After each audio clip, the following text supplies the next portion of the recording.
Hello guys, how are you? Like and subscribe please to support the channel, and today I'm showing you how I'm driving in Montana. I just entered Montana from Wyoming going north on I-90. The views are very nice views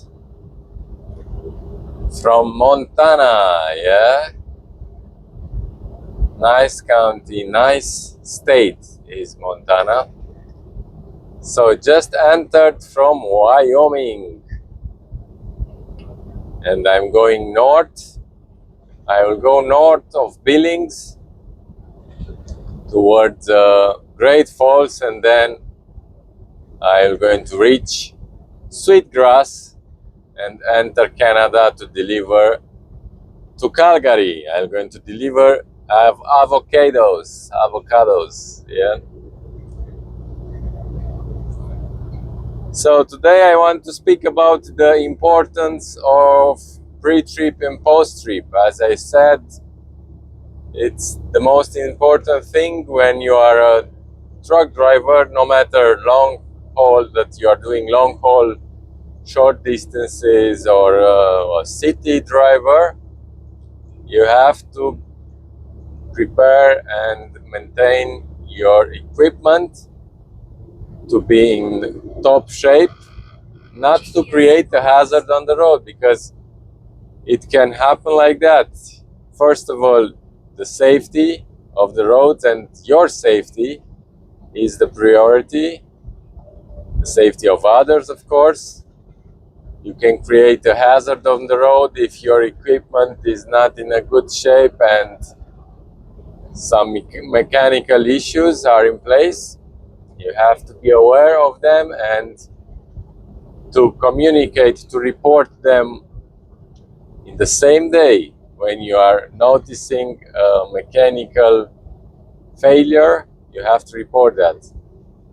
And second of all, second of all, you can get stranded on the road, at the side of the road, with a mechanical failure that you could anticipate, and you could report it in time for that issue to be fixed while you are in a truck stop, not beside the road. If you are getting stuck beside of the road, you'll have to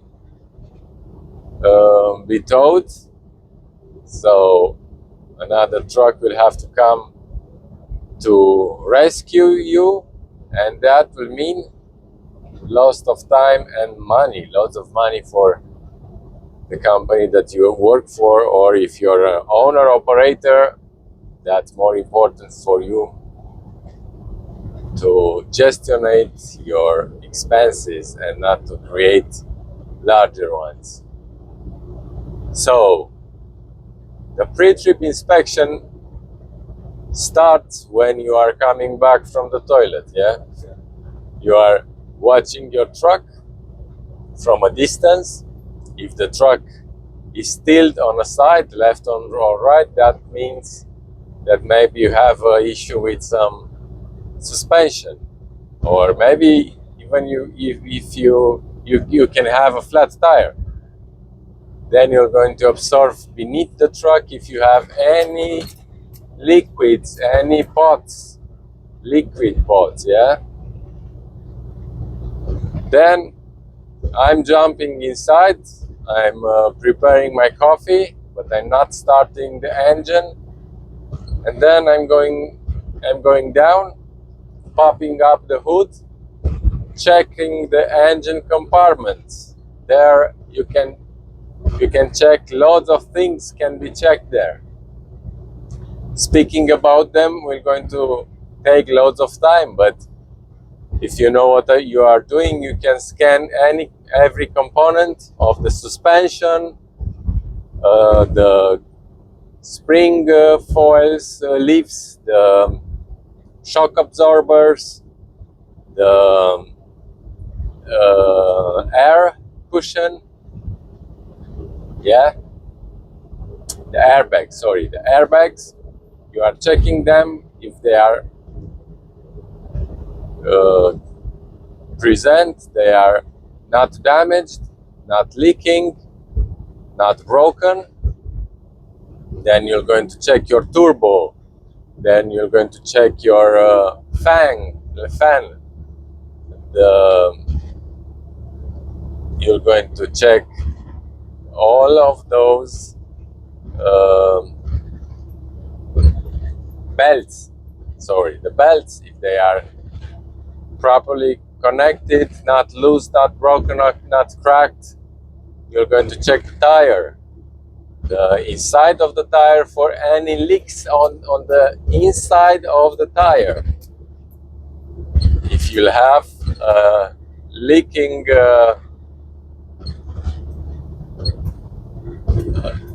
a leaking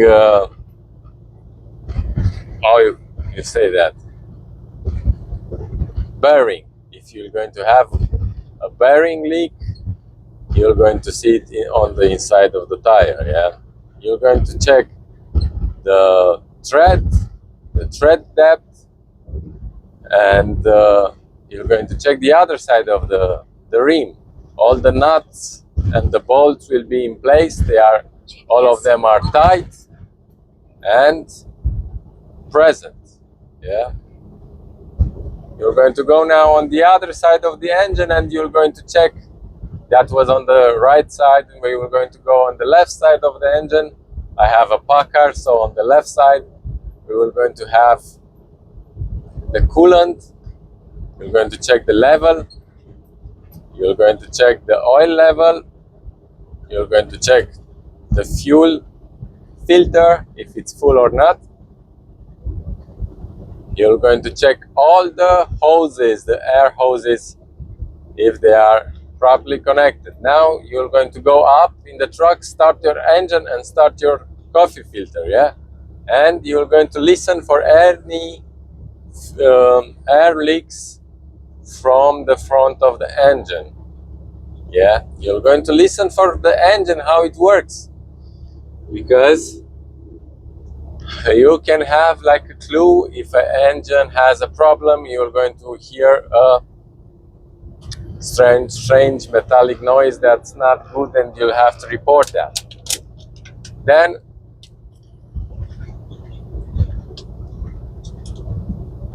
you're going to close the hood and check all the lights. You're going to check the lights if they are properly connected, secure, not damaged, and working. The front lights, the headlights, the ID lights, that they are above the windshield, all the lights have to work. Then you're going to check your fuel tanks. If you have your fuel cap is present, and you're going to check beneath the tanks. You have to be sure that you don't have any fuel leaks. The fuel tanks and the def tank. Yeah. Then you're going to check behind of the cab if you have the L signs, reflectors. The L reflectors has to be in place. You're going to check your air hoses, that they are connected to the trailer, and the electrical cable, if they are present, connected, not damaged, and properly suspended from the catwalk, so they are not touching the catwalk. But I think that for that I'm going to make a full video about the pre-trip inspection. That will be a long one, at least 1 hour. When I was taking my CDL exam, the first part is with pre-trip and everything. That's 1 hour of talking, and you are not checking and touching all the components. the instructor, the examiner, is picking some parts of the truck that you have to discuss about them. And if you're going to talk about every component of the truck that you have to inspect during the pre-trip, that's a 2-hour discussion about the truck and trailer. Yeah, you have a trailer connected, and you'll have to inspect the trailer too in the same way you are inspecting the truck. Like for the tires, inspecting the tires, you'll have to check the interior of the tire. If you find the leaking hub or bearing, then you're going to find the interior of the tire with leaks, and that's a major defect. Yeah, then you're going to move yourself and inspecting the tread. You'll have to have a certain amount of tread on the drives and steerings. Yeah,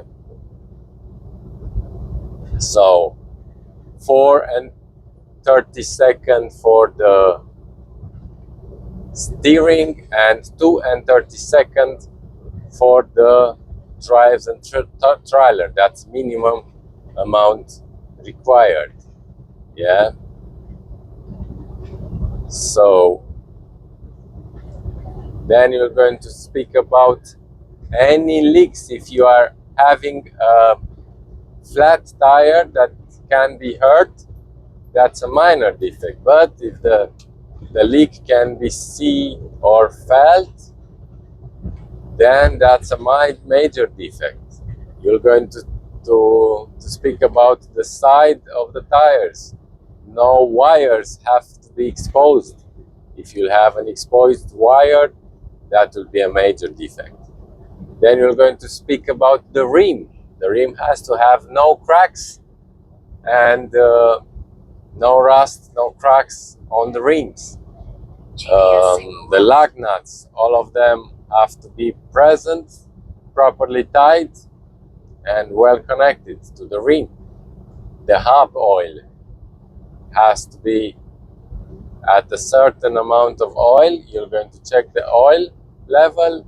If you have less than that, that's a minor defect, and you're going to fill it up to the proper level. So it's a discussion continuing. I don't want to remember about that, but if I'm going to go to the US, I'll have to take the CDL again, and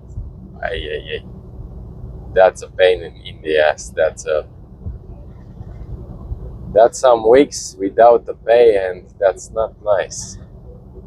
You know, not nice for the guy. So, and the post-trip is important. When you are dropping or you are ending your day, you have to at least inspect the tires, pumping the tires and see if you have a flat tire. At the end of the day, you can report that, and maybe in the night someone will come while you are sleeping. Someone will come, emergency service, and they will replace your tire, your flat tire. Yeah, and if you are dropping a trailer, your dispatch will know that you dropped a trailer that has some issues, and they are going to fix that before the next driver will take the trailer, and he will not going to have a surprise like I did a couple of weeks ago. I have a video, you can watch that, when I picked up a trailer in Calgary and I had a flat tire. That trailer had a flat tire, and I had to, and not a flat tire, no, the tread. Some tread was missing from the surface of the tire, and I had to stay and replace that tire, and I lost time from my pocket. Yeah, that's not nice for you to have. And you are going to, when you're going to encounter a situation like that, you're going to feel what others feel when you are not doing your job properly. Yeah. So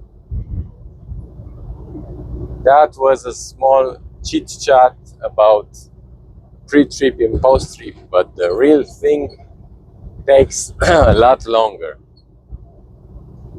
When you are doing that every day, you know where to look, you know what to watch for, look for, and it's not that demanding as talking about it every time, yeah?